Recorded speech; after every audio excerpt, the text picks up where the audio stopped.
What if Tatsumaki was Deku's mother? Chapter 11. Deku floated in the air, his aura pulsing around him like snakes gripping their prey. "I'm going to make you pay for every drop of their blood you've spilt," growled Deku. All for One floated before him, a cruel smile across his face. "Do not worry, child. I will reunite you with your parents soon," said All for One. All for One raised his hand, fired a massive air blast at Deku, but the green hair hero was faster. He slipped forward and grabbed All for One by the mouth. "I'm going to make you suffer." Deku shot down to the ground, dragging the hit villain along with him and slamming him into the ground. Over and over again, Deku pounded his fist into the villain's face, feeling his bones break. Deku yelled with rage, raising his fist over his head ready to destroy this monster, but before his attack landed, All for One slipped his hand up, blasting Deku in the chest. The small boy shot backwards, flipping backwards so he was facing the ground, then rammed his hands into the ground. Deku stopped, frantically staring forward towards All for One. With his insane expression and the fact he was on all fours, one could easily mistake him for a beast. Slowly, All for One got to his feet and looked over at Deku. "How were you able to do so much damage with just your fists?" asked All for One. Deku didn't respond. Instead, he shot forward, grabbing All for One with his power and slamming him into the ground over and over again. The ground cracked under the force as All for One was hammered into the ground. Deku screamed, grabbing the ground around the villain and slamming it together, burying him. However, it wasn't enough. Seconds later, the dirt exploded and All for One rose out of the hole. "I see. You're increasing the density of your fists at the moment of impact, massively increasing the force," said All for One. Deku screamed again, his tears boiling on his skin as he grabbed the nearby buildings and crushed All for One between them. "I'm going to kill you," screamed Deku. All for One's incredible power, but One for All's incredible power burned through him, boosting his telekinesis to heights unknown. The buildings were thrown off, but Deku wasn't fazed. He jumped in, punching All for One in the face over and over again, his fists bleeding and cracking with each devastating hit. "I have to hold back in every fight," yelled Deku. Deku grabbed All for One, throwing him into the air and shooting after him like a missile, ramming his fist into the villain's stomach. "I'm always scared, but if I am not careful, I'll kill someone, because it would be so easy," said Deku.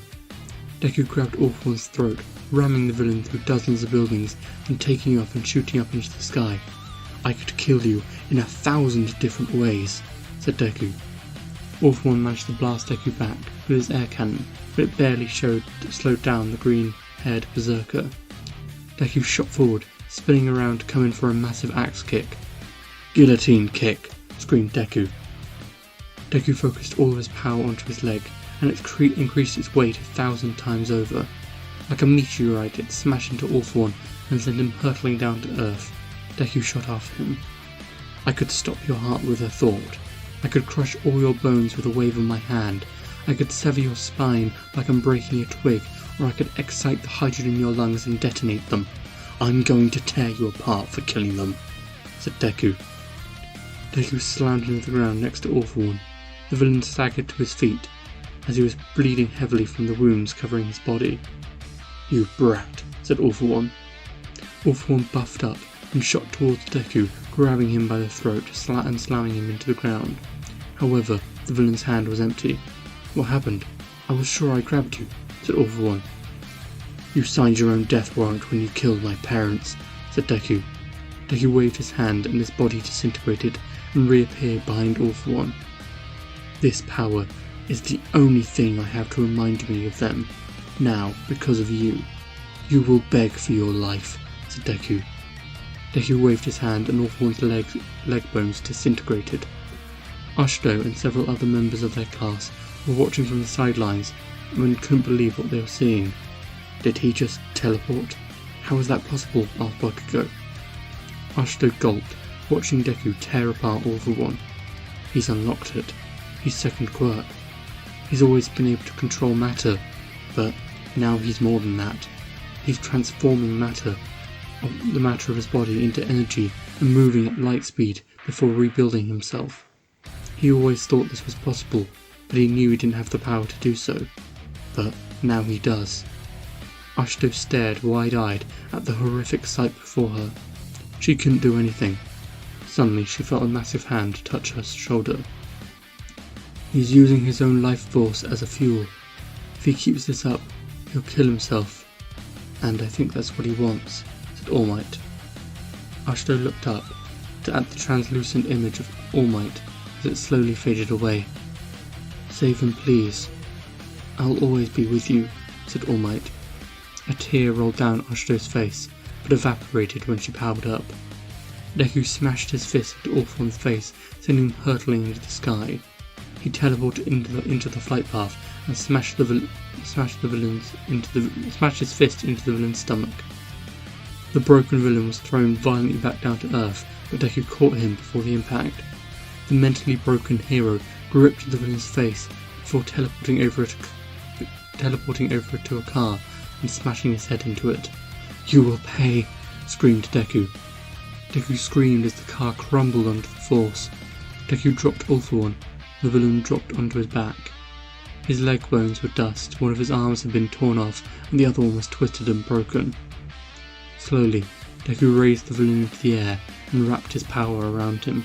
As if he was wringing out a cloth, Deku twisted to the villain, feeling his bones break and his muscles tear. "Stop, please," said Ashito. Deku took a breath and paused, his prey still dangling there. "Why should I, Ashito? He took them from me. He took everything from me," said Deku. "Not everything. You still have me," said Ashito. Deku felt his heart beat a little harder. "He should pay in blood," said Deku. "Yes, he should, but it shouldn't be yours. Look at yourself, you're coming apart. You've used too much power," begged Ashito. Deku looked down at his body and was shocked. He was covered in cuts and bruises, dozens of bones were broken. He was just so caught up in his bloodlust to notice the pain. "You're going to die if you do this, and I can't let you. I can't live without you, please, Deku," said Ashito. But the greenhead boy's tears were growing stronger. "He killed them. I can never see them again because of him. I don't even know what I am without them," said Deku. Ashito ran over, wrapping her arms around Deku. "Then let me help you figure it out. No matter how long it takes, please put him down. They wouldn't want you to do this," said Ashito. Slowly, Deku wrapped his arms around Ashito, feeling the warmth of her body as they hugged each other. Silence fell on the battlefield as Deku's bloodlust faded and he dropped All For One's body. The second the broken villain crashed to the ground, Deku's emotions overflowed and his tears poured out, soaking Ashito's shoulder. "It's okay," said Ashito. She pulled him closer, feeling her own tears roll down her face. A few minutes went by, and the other heroes took All For One away. Deku didn't say anything, just staring into the distance. The coming days were hell. With the death of the number 1 and 3 hero, Japan was thrown into chaos. Many villains thought this was their time to shine, but Endeavour quickly reminded them of their place. The new number 1 hero was pulling the country back from the brink. Meanwhile, Deku returned to UA. He talked to the police, but due to the situation, he decided to look the other way. Deku walked the halls of UA, feeling everyone's eyes on him, but he couldn't care less. People kept coming up to him, asking how he was. He didn't hear any of them. "How is Midoriya doing, Ashito?" asked Asui. "As badly as can be expected." "I don't know what to do," said Ashito. Ashito began to break down, causing all the girls to pull her into a massive hug. A few weeks later, Class 1A got off the bus to do their provisional licensing exam. The school had offered Deku some time off, but he refused. After getting ready, Ashito walked up to Deku and put her hand on his shoulder. "Are you okay?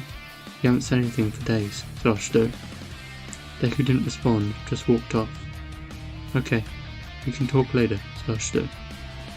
A tear rolled down Ashito's face, seeing Deku so broken. Ever since she met him, he'd been so calm and collected, but that was gone now. Eventually the exam began, and everyone jumped towards UA. Didn't you warn your students that UA would get crushed right out the gate? Asked Miss Joke. No, I didn't, because I knew they can handle it, said Aizawa. Deku gritted his teeth, feeling the rage inside him boil to the surface. With a flick of his hand, everyone in the entire arena floated off the ground and shot towards him. What's going on? Asked a student. Deku floated over to them, his rage barely contained. His head was so clouded with rage and grief that all he saw was enemies. Luckily, he managed to restrain himself, and UA easily won thanks to this. Everyone else in the test looked at Deku like some sort of monster after that, but Deku didn't care. The next test was a rescue situation. It's all my fault. It's all my fault they're dead. I'm too weak, Deku thought to himself over and over again. Deku waved his hand, floating all the rubble into the air and pulling all the victims towards him. What the? How is he so powerful? He basically finished the test on his own, yelled an examiner. At that moment, the wall of the arena exploded and Gang Orca walked out. Deku's head span towards him, sending chills up the henchman's spine. Isn't that Tornado's kid? Asked the henchman. Deku shot forward, grabbing hold of Gang Orca with one hand and slamming all of his henchmen into the ground. The massive hero tried to fight back, but Deku knocked him out with only 2 hits. They died because I held back. I'll never make that mistake again. No one will ever die on my watch again, thought Deku to himself. Deku collapsed to the ground crying, his storm of emotions finally becoming too much. After a little chat, the examiners decided that they needed to try the test again, because it was all because of Deku that UA passed the first one, and Deku soloed the second. Deku didn't care, however. He sat in the bus staring out the window, images of his mother flashing through his head. I'm sorry, Deku said to himself. Later that night, Deku sat in his dorm room, staring at the ceiling when someone knocked at his door. Deku didn't even bother getting up, just opened the door with his powers. Hey, it's me. How are you feeling? Asked Ashido. Deku looked at her, and she could immediately tell. The extreme rage and crushing sadness seeped out of Deku's soul. Ashido walked over and sat on Deku's bed. You weren't alone. You know that, right? Said Ashido. Deku didn't reply, just flicked his wrist to shut the door. Did I ever tell you how I met All Might? Asked Ashido. Deku didn't reply. This big monster was threatening some of my friends and everyone else was freaking out, but something inside of me snapped and I ran over to help. All Might saw how I fought through my fear to do what was right, with Ashido. Deku looked up at her and slowly moved over in his bed, giving her some space to lie down. Ashido smiled, lying down and staring into Deku's eyes. It's all my fault. If I was stronger, they wouldn't have died, said Deku. Ashido put her arms around Deku, pulling him closer. No, you can't blame yourself. Otherwise I will. If I had full control of One For All, I could have stopped Psychos from taking you, but I failed, said Ashido. Deku laid there, staring into Ashido's eyes. I never got to tell her that I forgive her. She fought so hard to protect me.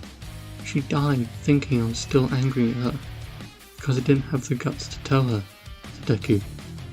I'm sure she knows, said Ashido. The two of them were so close that their noses were touching. Thank you for stopping when I asked. I don't think I could have stopped myself if I was that in your shoes, said Ashido. Well, you said you couldn't live without me. It would be rude to die after that, said Deku. I was telling the truth, said Ashido. I know, said Deku.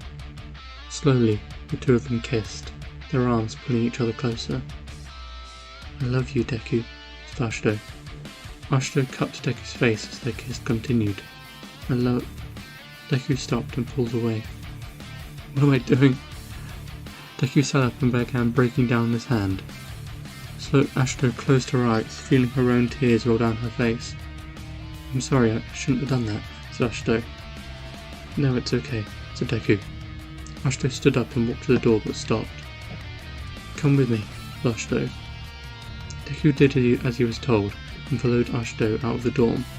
They walked for about 10 minutes until they reached Saitama. "What are we doing here?" asked Deku. "We're going to help you burn off some anger," said Bakugo. Deku spun around to see Bakugo and Todoroki sat on a bench. "If you want to talk, we're here. But if you want to fight, you know we can take it. Please, let us help you. We're the only ones who can." Deku lowered his head. "I'm sorry, guys. I just want to be alone," said Deku. Deku began to walk away as Ashito spoke up. "Please, Deku, let us help you," said Ashito. "It won't work," yelled Deku. Deku spun around and snapped at Ashito, making her step back. Slowly, Deku realized what he did and fell to the ground, his head in his hands. "I'm sorry. I didn't mean to," said Deku. "Victoria, please fight us. You need this," said Todoroki. Deku slowly got to his feet, his aura lighting up. "Fine. Come on then." End of chapter 11.